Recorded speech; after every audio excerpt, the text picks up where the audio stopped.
नमस्कार, स्वागत है आपका राज्यसभा टीवी में। मैं हूं दीपक डोभाल। दिन भर की तमाम बड़ी और अहम खबरें आप देख रहे हैं इस वक्त। सबसे पहले हेडलाइंस। एम वेंकैया नायडू बने देश के 13वें उपराष्ट्रपति। राष्ट्रपति रामनाथ कोविंद ने दिलाई शपथ। दरबार हॉल में प्रधानमंत्री समेत कई नेता शामिल।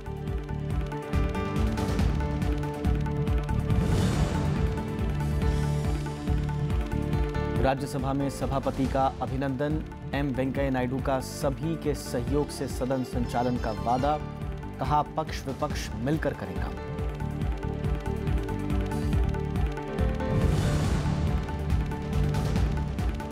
संसद के दोनों सदन अनिश्चितकाल के लिए स्थगित। राज्यसभा ने 9 और लोकसभा से 14 विधेयक पारित।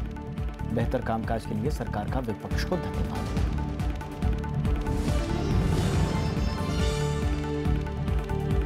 शांतिपूर्ण तरीके से सुलझेगा डोकाला विवाद। सुषमा स्वराज से मुलाकात के बाद भूटान के विदेश मंत्री का बयान।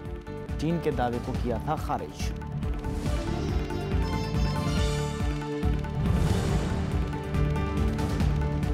गोरखपुर में इंसेफेलाइटिस का कहर। बीआरडी अस्पताल में बीते 48 घंटे में 30 बच्चों की मौत। जिलाधिकारी का ऑक्सीजन आपूर्ति ठप होने से इनकार।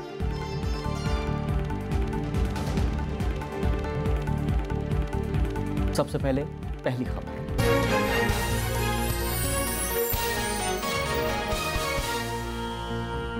एम वेंकैया नायडू आज देश के 13वें उपराष्ट्रपति बन गए।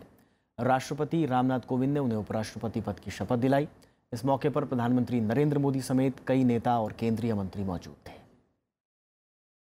एम वेंकैया नायडू ने शुक्रवार को राष्ट्रपति भवन के दरबार हॉल में उपराष्ट्रपति पद की शपथ ली। राष्ट्रपति रामनाथ कोविंद ने उन्हें शपथ दिलाई। एम वेंकैया नायडू ईश्वर की शपथ लेता हूं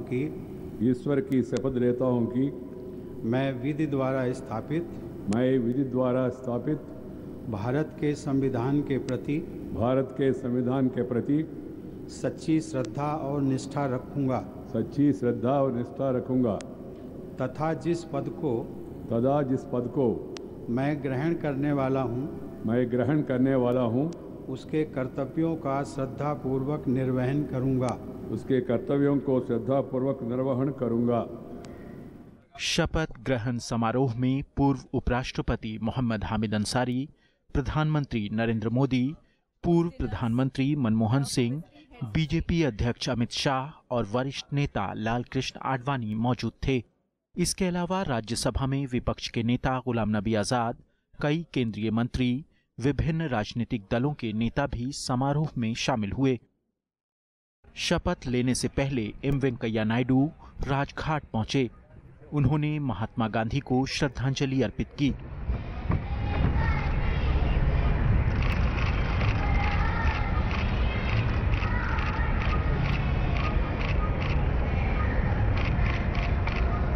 एम वेंकैया नायडू ने भारतीय जनसंघ के संस्थापक पंडित दीनदयाल उपाध्याय और देश के पहले गृह मंत्री सरदार वल्लभ भाई पटेल की प्रतिमा पर पुष्प अर्पित कर श्रद्धांजलि दी। शपथ लेने के कुछ ही देर बाद वो संसद भवन पहुंचे और मॉनसून सत्र के आखिरी दिन राज्यसभा की कार्यवाही में बतौर सभापति हिस्सा लिया। श्याम सुंदर, राज्यसभा टीवी। देश के 13वें उपराष्ट्रपति एम वेंकैया नायडू ने आज राज्यसभा के सभापति का पदभार भी संभाला। उन्होंने सभी के सहयोग से सदन चलाने का वादा किया। सभापति ने कहा कि पक्ष और विपक्ष को मिलकर समस्याओं का समाधान निकालना होगा। Debate, discuss and decide. Let us forget disrupt. Rajya Sabha के नए सभापति एम वेंकैया नायडू ने सांसदों को अवरोध की जगह चर्चा और बहस की सलाह दी। उन्होंने कहा कि लोगों की उम्मीदें बढ़ रही हैं। लोग अपनी समस्याओं पर संसद में चर्चा और उनका समाधान चाहते हैं। इसके लिए पक्ष और विपक्ष को मिलकर काम करना होगा।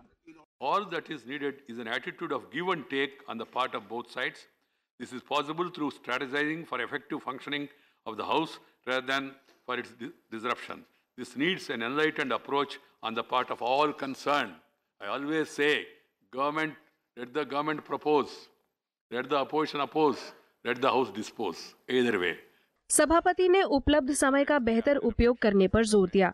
उन्होंने सभी सदस्यों के सहयोग से सदन के कामकाज को और बेहतर बनाने का भरोसा दिलाया। To assure you that it shall be my endeavor to uphold the dignity of the office of Vice President of India, Chairman of the Rajya Sabha, and live up to the trust you have reposed in me.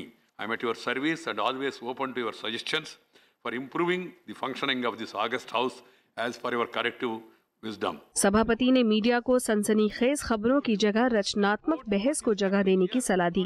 Report what is happening here. I am not saying I have no right to advise you that way, but at the same time report what also is positively happening in the house, what is being constructively debated.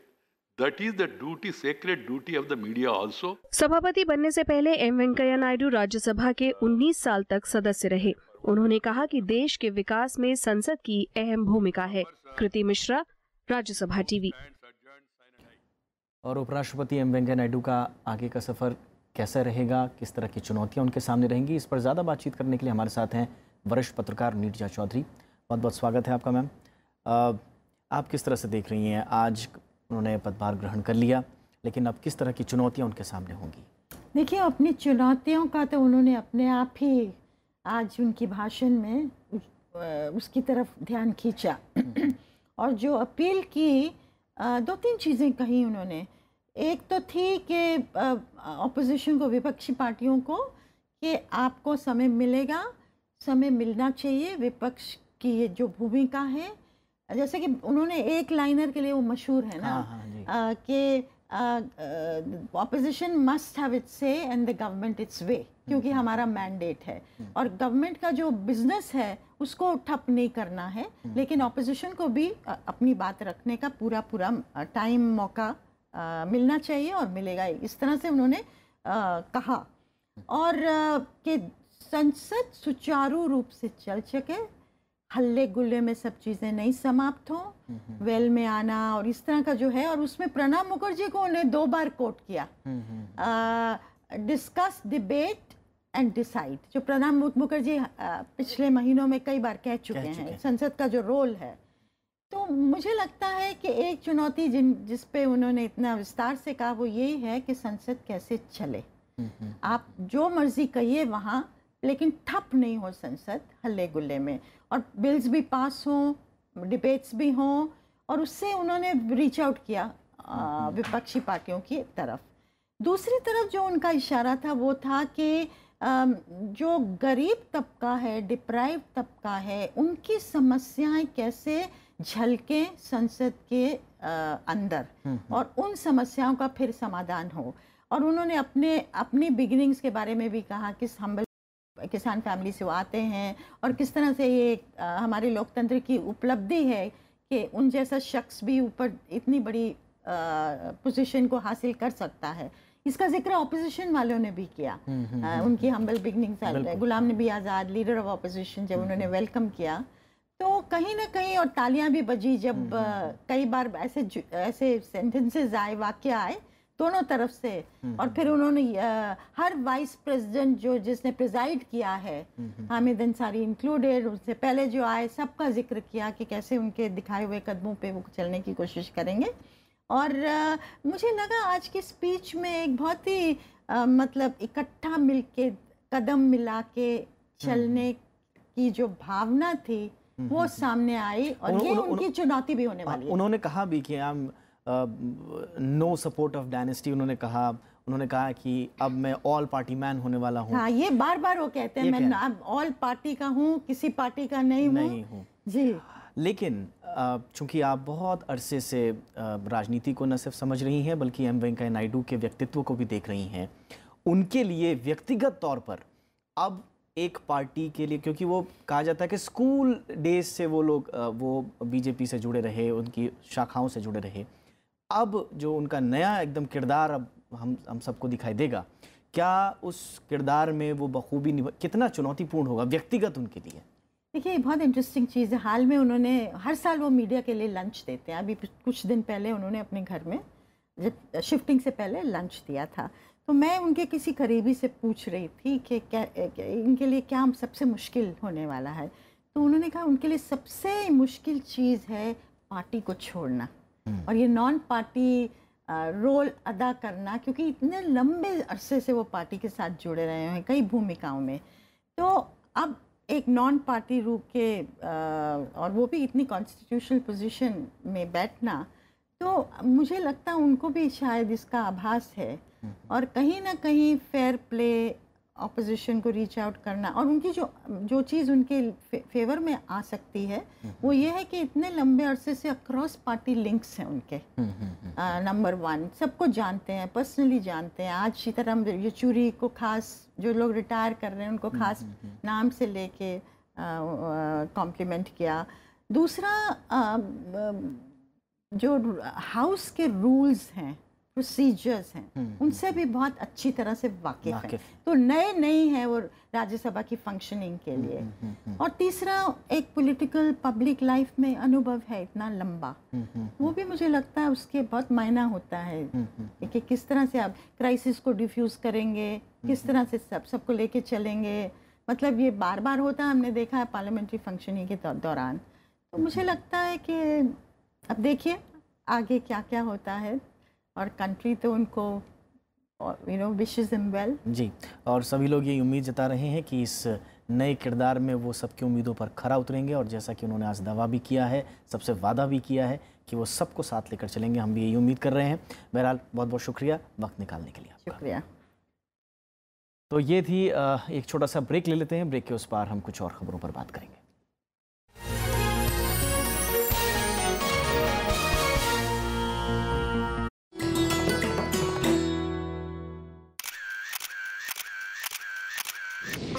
Uttarakhand में समुद्र तल से करीब 15,500 foot की ऊंचाई पर मौजूद दुनिया का सबसे ऊंचा गुरुद्वारा पवित्र श्री हेमकुंड साहिब 1936 में बनकर तैयार हुआ गुरुद्वारा श्री हेमकुंड साहिब 10वें सिख गुरु गोबिंद सिंह दुष्ट दमन रूप को समर्पित।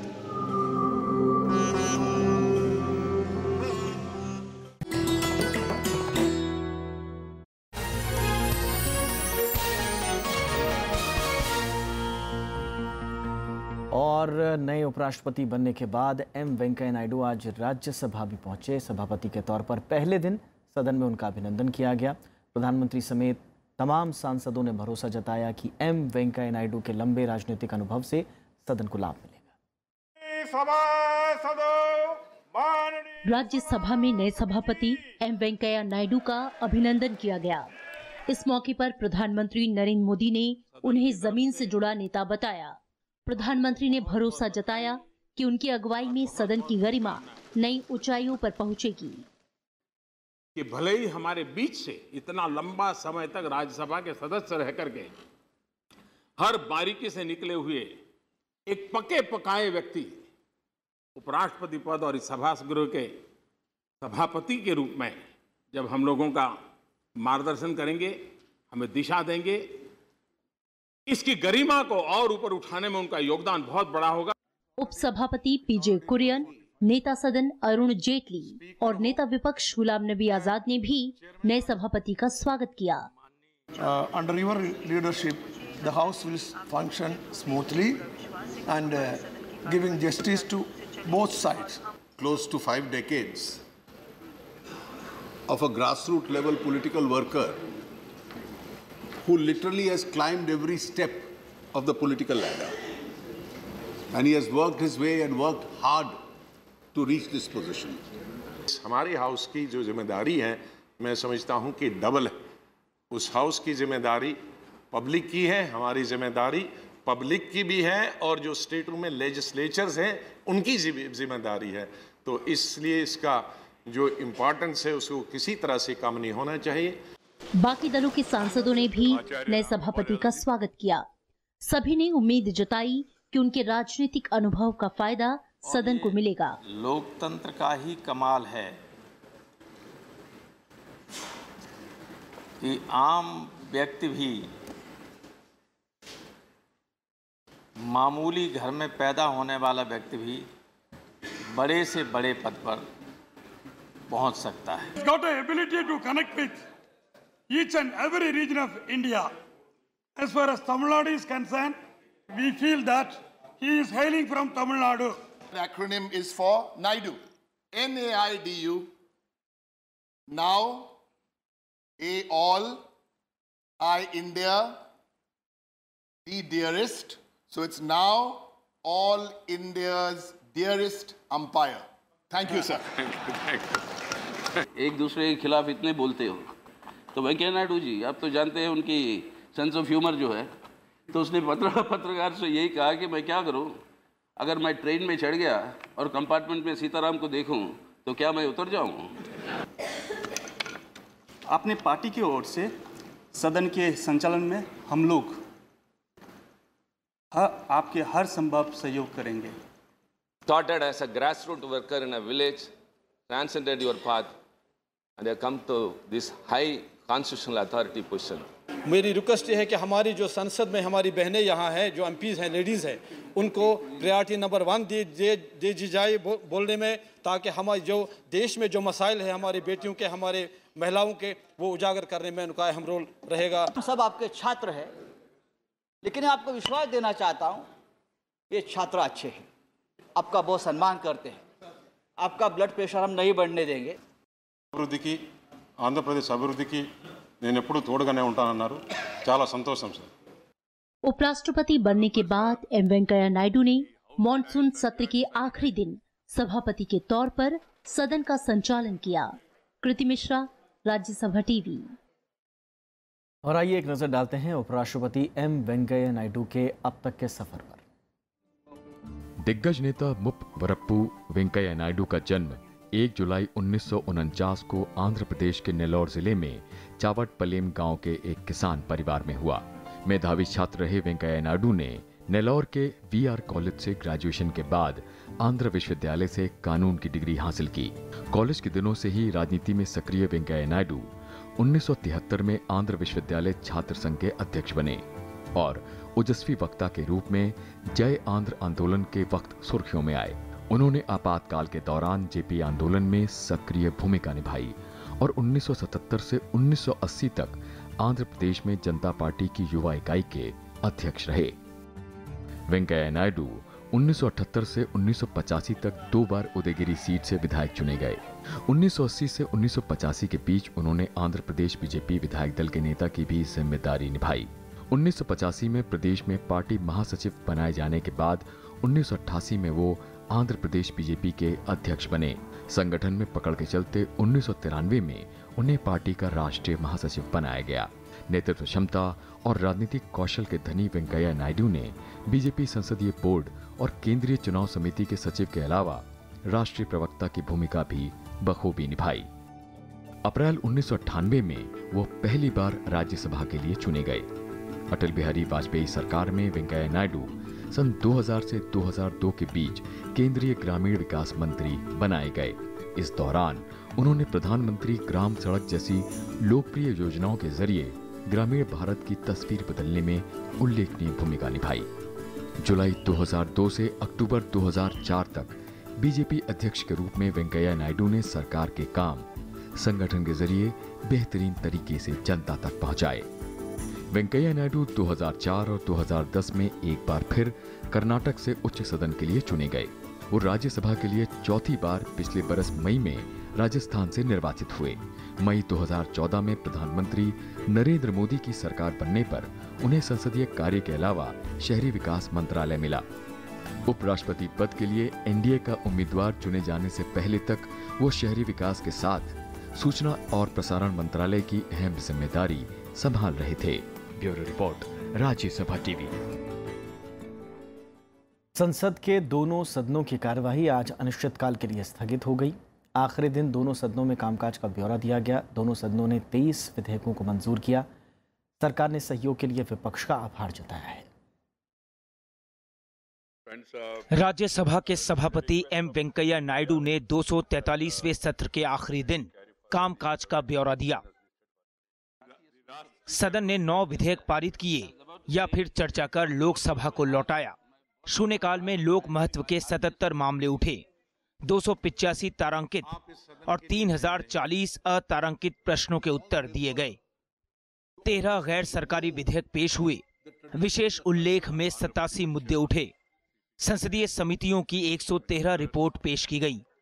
विदेश नीति, भीड़ हिंसा, बाढ़ समस्या और कृषि संकट जैसे मुद्दों पर सार्थक चर्चाएं हुई। राज्यसभा ने पूर्व सभापति मोहम्मद हामिद अंसारी को विदाई भी दी। अवरोध के चलते 25 घंटे बर्बाद हुए। सदस्यों ने 7 घंटे से ज्यादा अतिरिक्त बैठकर काज निपटाया। Substantial legislative business transacted by the House was indicative of the cooperation extended by all sections of the House and also speaks their commitment to fulfill the objective and purpose of this august House. शुक्रवार को लोकसभा का monsoon सत्र भी अनिश्चितकाल के लिए स्थगित हो गया। लोकसभा में 17 विधेयक पेश हुए। 14 विधेयकों को मंजूरी मिली। सदन में कृषि क्षेत्र की स्थिति और भीड़ हिंसा पर चर्चा भी हुई। ध्यानाकर्षण प्रस्ताव के जरिए बाढ़ की समस्याएं भी उठी। व्यवधानों के कारण करीब 30 घंटे का वक्त बर्बाद हुआ। सभा ने करीब 10.5 घंटे अतिरिक्त बैठकर कामकाज निपटाए। मैं माननीय प्रधानमंत्री जी, संसदीय कार्य मंत्री, विभिन्न दलों और समूहों के नेताओं और मुख्य सचेतकों तथा सभी माननीय सदस्यों के प्रति उनके सहयोग के लिए आभार व्यक्त करती हूं। 4 शुक्रवार भी होते हैं, प्राइवेट मेंबर्स डे भी होते हैं, यानी 14 दिन में 14 बिल पारित होना, ये अपने आप में एक रिकॉर्ड है। विपक्ष ने भी सहयोग दिया और बाकी सभी पार्टियों ने भी सहयोग दिया। दोनों सदनों ने 9 अगस्त को भारत छोड़ो आंदोलन की 75वीं वर्षगांठ के मौके पर विशेष चर्चा की। इसके बाद संकल्प भी पारित हुआ। सत्र के दौरान ही राष्ट्रपति रामनाथ कोविंद ने 25 जुलाई को शपथ ली। कृति मिश्रा और पंचानन मिश्रा के साथ प्रणव गोस्वामी, राज्यसभा टीवी। उत्तर प्रदेश के गोरखपुर में बीआरडी मेडिकल कॉलेज में 30 बच्चों की मौत हो गई है।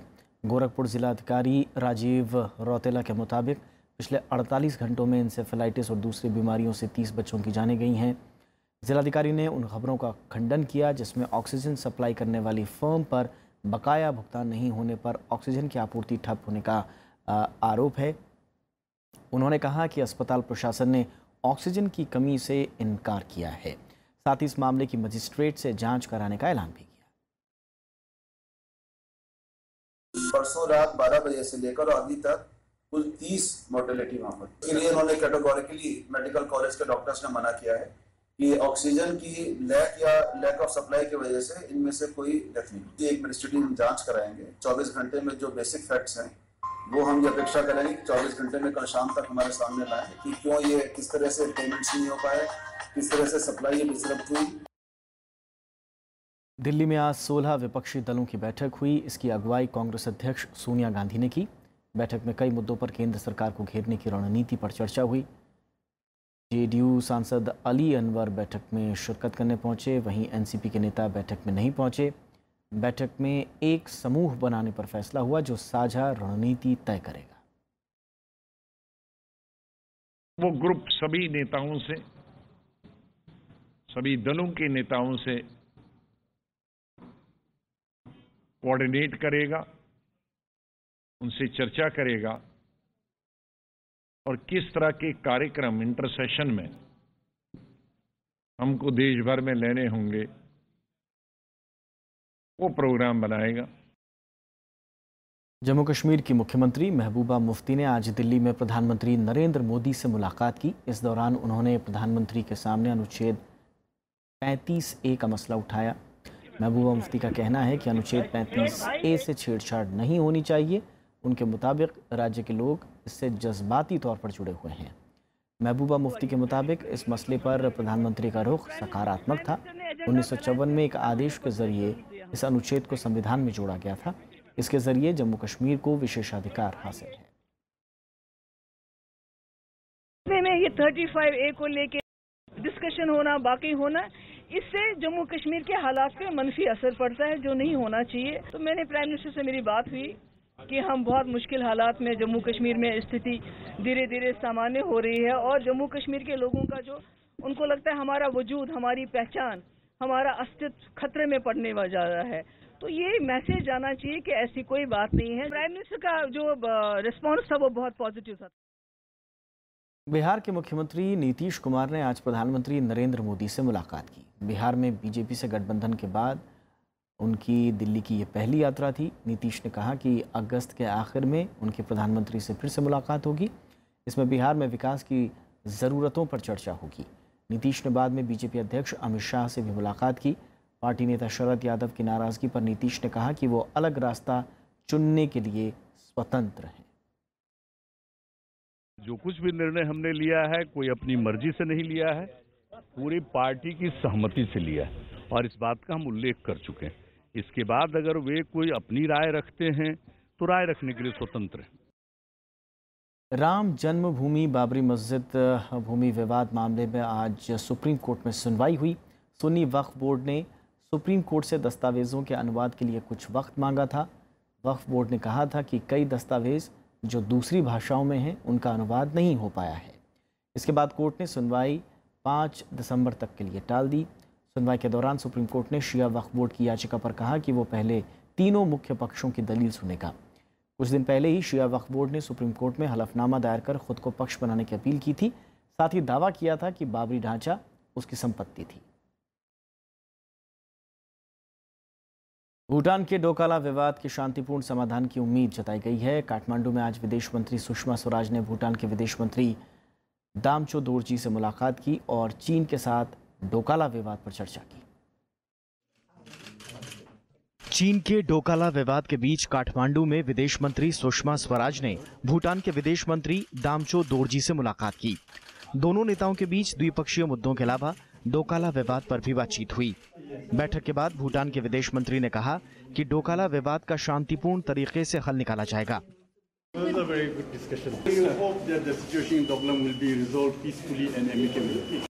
इससे पहले डोकाला पर चीन के दावे को भूटान ने जोरदार तरीके से खारिज किया और उसके क्षेत्र में सड़क के निर्माण को दोनों देशों के बीच हुए करार का उल्लंघन बताया।